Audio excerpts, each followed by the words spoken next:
जी हाँ, यह है बंगाली लड़ाई तो देख बहुआ। दरअसल बैटल ऑफ बंगाल के लिए सियासी पार्टियां तूफानी रफ्तार से मोर्चाबंदी में लग चुकी हैं। बंगाल चुनाव में अभी 6 महीने का वक्त बाकी है, लेकिन मुख्यमंत्री ममता बनर्जी को लगातार झटके पे झटका लग रहा है। अब ममता को उनके ही परिवहन मंत्री और खासम खास माने जाने वाले शुभेंदु अधिकारी बड़ा झटका देने की तैयारी में है। दरअसल ममता के नंदीग्राम आंदोलन में शुभेंदु मुख्य सेनापति की भूमिका में थे। टीएमसी की जमीन तैयार करने में उन्होंने अहम किरदार भी निभाया था।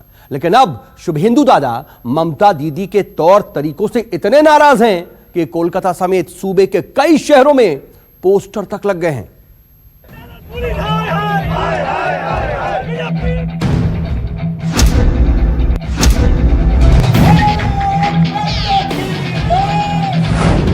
बंगाल की लड़ाई अब पोस्टर वॉर पर आई।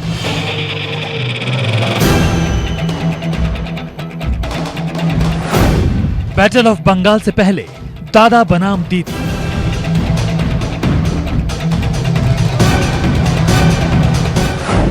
मोदी ब्रिगेड की चढ़ाई, टीएमसी पर आफत आई।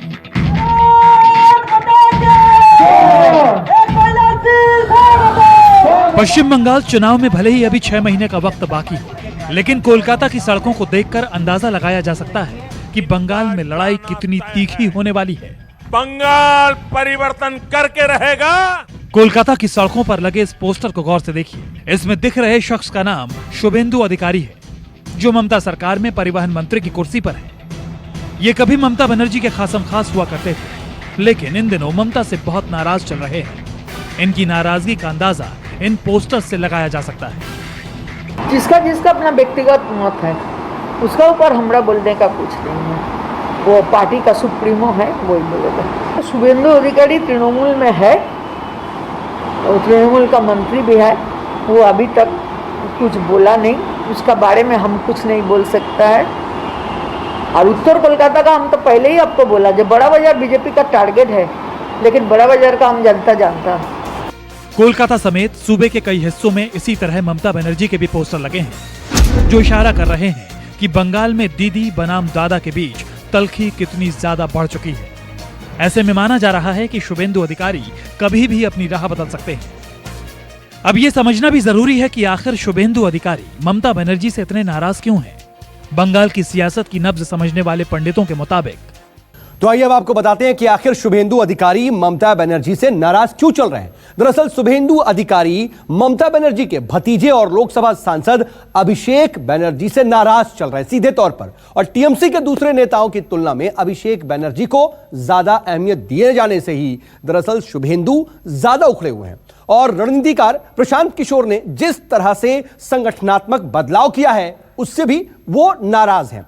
शुभेंदु सूबे के 65 विधानसभा सीटों पर अपनी पसंद के उम्मीदवारों के लिए सीधे सीधे टिकट चाहते हैं। ऐसे में कई मसले हैं जिसे लेकर दीदी यानी ममता और दादा यानी शुभेंदु के बीच तकरार लगातार बढ़ती जा रही है।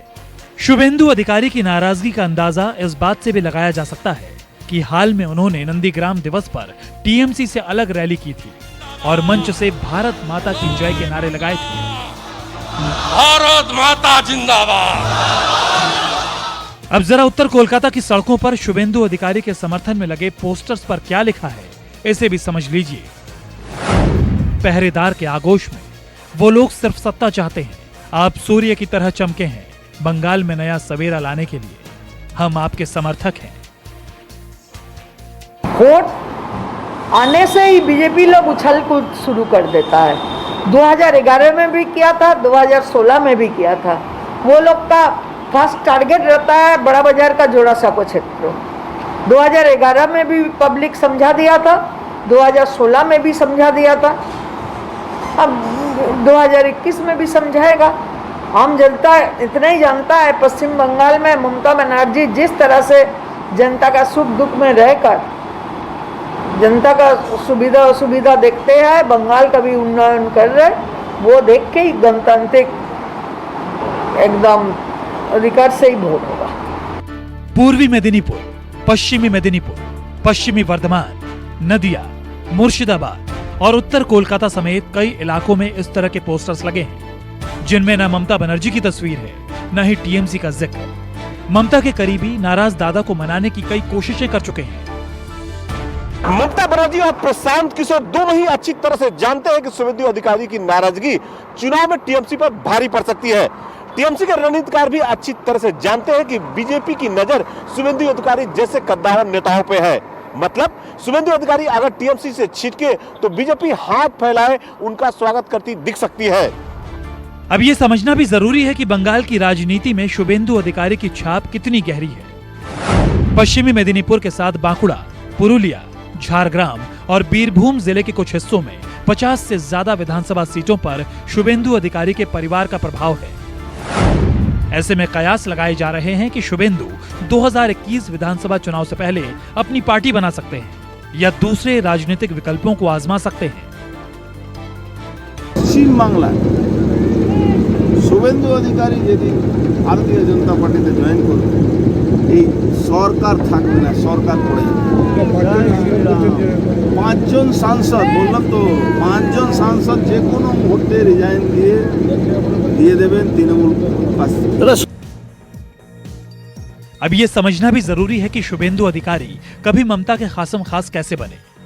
शुभेंदु बंगाल में पूर्व मेदिनीपुर जिले के उस नंदीग्राम भूमि आंदोलन के पोस्टर बॉय थे जिसने वर्ष 2011 में ममता बनर्जी को सत्ता तक पहुंचाया। 2007 में नंदीग्राम आंदोलन में पुलिस फायरिंग में ग्रामीणों की मौत को टीएमसी ने बड़ा मुद्दा बनाया। इस आंदोलन के लिए रणनीति शुभेंदु अधिकारी नहीं बनाई थी, तब वो कांठी दक्षिण सीट से विधायक थे।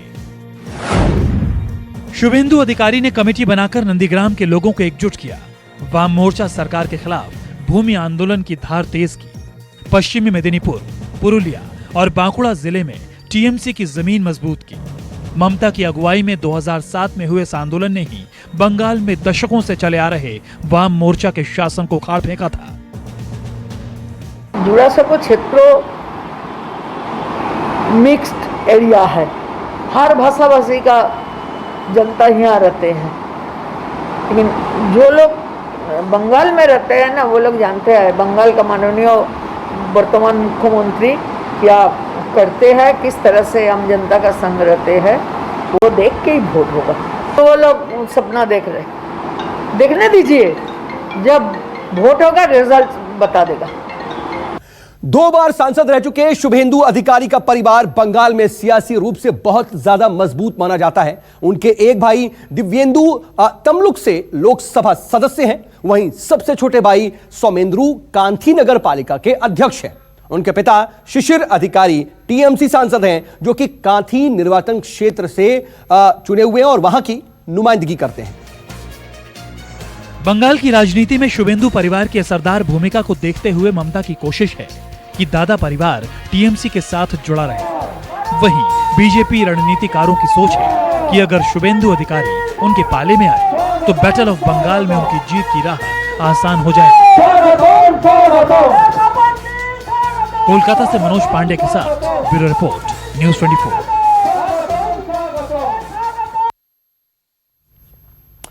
तो आपने देखा कि इस वक्त कैसे ममता बनर्जी को झटके लग रहे हैं, लेकिन बंगाल में ममता बनर्जी के मुस्लिम वोट बैंक पर अब हैदराबाद के असदुद्दीन ओवैसी की भी बाज जैसी नजर है। बिहार के सीमांचल में 5 सीटें जीतने के बाद से ओवैसी के हौसले भी बेहद बुलंद हैं। उन्होंने पहले ही बंगाल कूच का ऐलान कर रखा है। ऐसे में ममता को यह भी डर सता रहा है कि बंगाल में ओवैसी की एंट्री उनके मुस्लिम वोट बैंक में सेंधमारी ना कर दे, जिसके बाद सवाल यह खड़ा हो रहा है कि बंगाल की सियासत में इस वक्त दरअसल इस बार मुसलमान वोटर किसके साथ खड़े होंगे।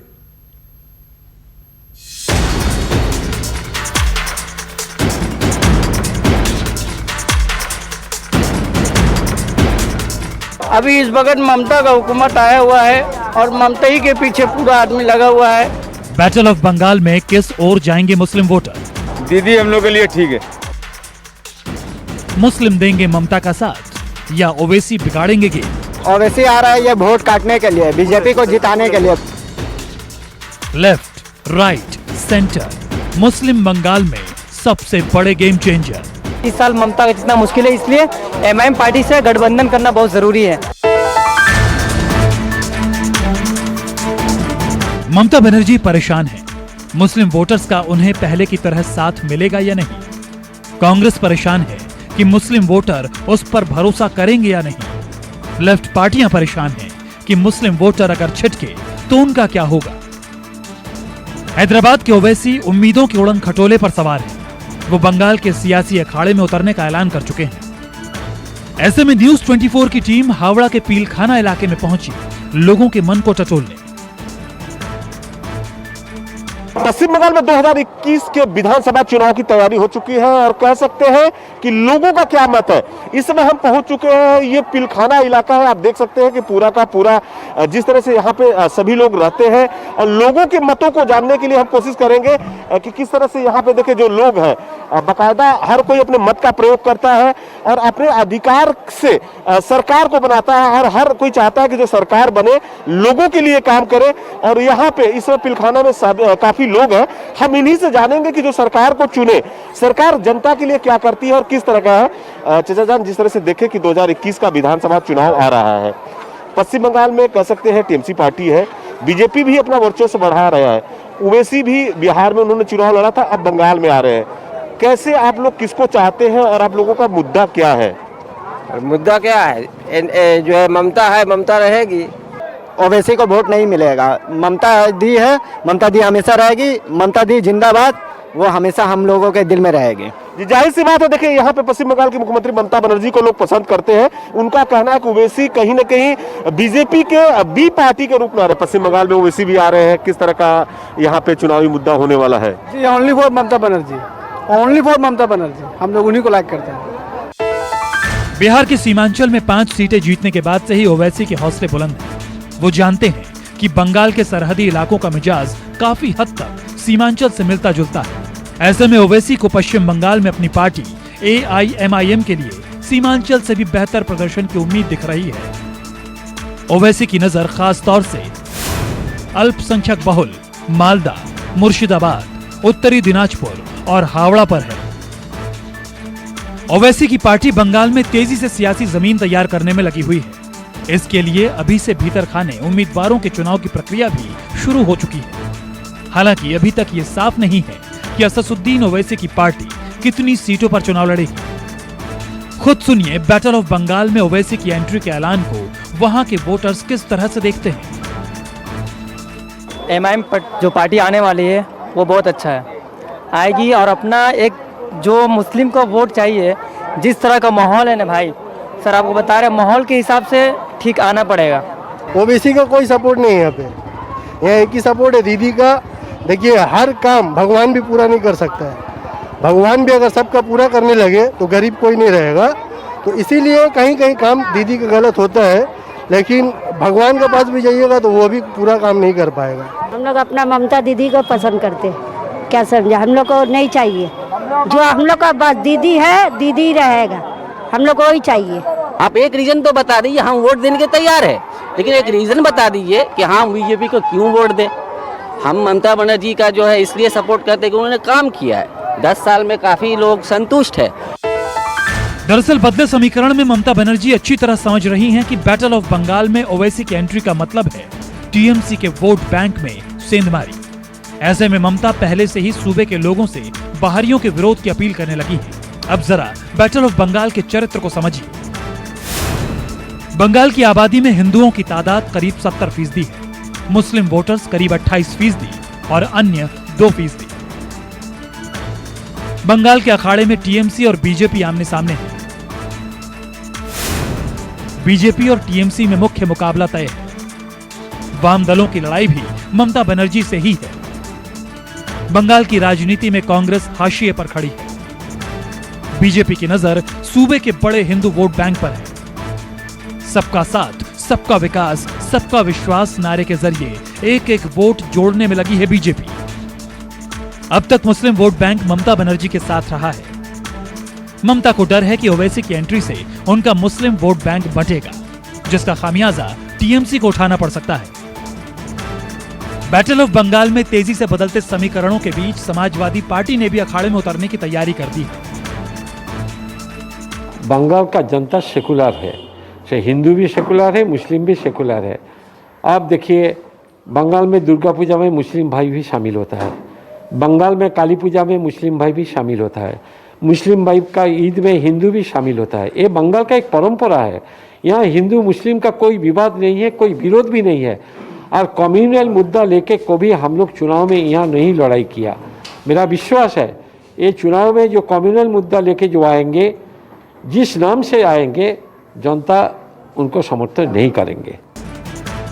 पश्चिम बंगाल में मुस्लिम वोटर्स को अपने पाले में लाने के लिए सियासी पार्टियां नए नए दांव आजमा रही हैं। सूबे की 294 विधानसभा सीटों में से 98 में मुस्लिम आबादी 30% से ज्यादा है। पश्चिम बंगाल में 2011 में लेफ्ट फ्रंट का किला ध्वस्त करने के बाद से ही ममता की अगुवाई वाली टीएमसी को मुस्लिम वोट बैंक का बड़ा फायदा मिला। इसलिए सूबे के मुस्लिमों को लुभाने के लिए ममता सरकार ने कई बड़े फैसले भी किए, जिससे बीजेपी उन पर मुस्लिमों के तुष्टीकरण का आरोप लगाती रही है।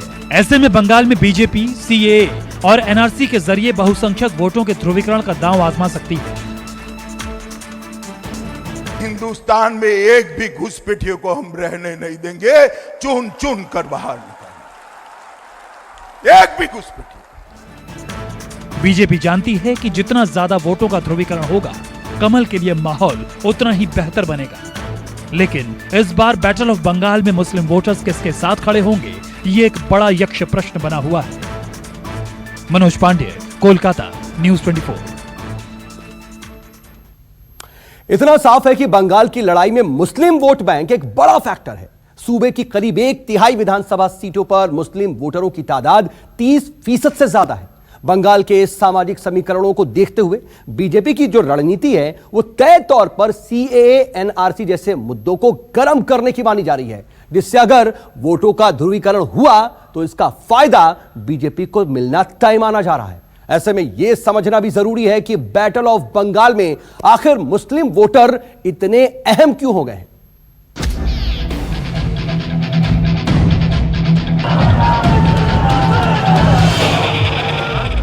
बंगाल की चुनावी लड़ाई में मुस्लिम मतदाता की भूमिका अचानक से क्यों बढ़ गई, इसका समीकरण भी समझ लीजिए।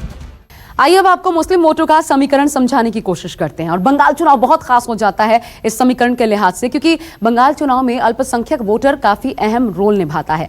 राज्य में 30% मुस्लिम वोटर हैं कुल मिलाकर के।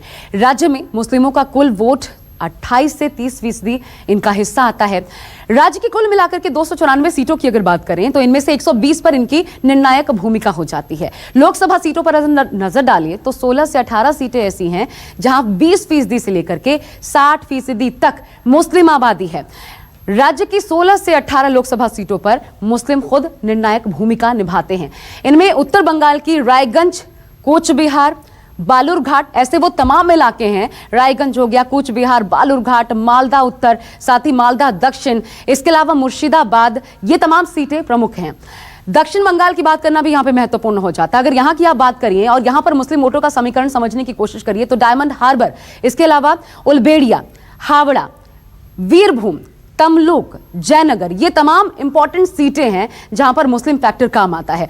इसके पहले 2014 की अगर आप लोकसभा चुनाव पर नजर डालें तो उस वक्त इन इलाकों में कैसा था बीजेपी का प्रदर्शन, आइए ये भी आपको समझाने की कोशिश करते हैं। 2014 लोकसभा चुनाव में 17 में से एक भी सीट यहां पर बीजेपी को नहीं मिल पाई थी। इस स्थिति को समझना बहुत ज्यादा जरूरी है। 2019 के लोकसभा चुनाव में बीजेपी यहां पर जबकि 4 सीटें जीतने में कामयाब रही। ये 4 सीटें थी रायगंज, कूच बिहार, बालूरघाट और मालदा उत्तर, ये मुस्लिम आबादी वाली 4 सीटें थी और लोकसभा सीटें फिर भी बीजेपी ने अपने खाते में डाली। तो ये डिफरेंस आ जाता है और ऐसे में मुस्लिम फैक्टर बहुत इंपॉर्टेंट हो जाता है और यही कारण है कि इस बार क्या ओवैसी करेंगे खेल, ये भी बात कही जा रही है। अब जरा इन समीकरणों का इशारा भी समझिए। बंगाल को लेकर बीजेपी एक डबल प्लान पर काम कर रही है। उसका मेन फोकस हिंदू वोट है, लेकिन 2019 के लोकसभा चुनाव के नतीजे उसके सामने हैं। उसको ध्यान में रखते हुए उसने सीएए, एनआरसी के बावजूद ममता के मुस्लिम वोट बैंक में भी सेंध लगाने की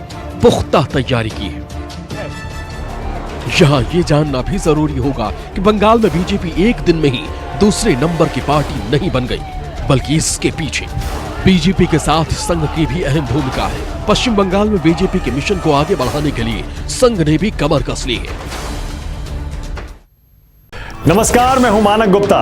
अगर आपको हमारा ये वीडियो पसंद आया हो तो इसे लाइक और शेयर जरूर करें और हां, हमें सब्सक्राइब और फॉलो करना ना भूलें ताकि आप देश और दुनिया की कोई खबर मिस ना करें। तो जुड़े रहिए हमारे साथ और देखते रहिए न्यूज़ 24।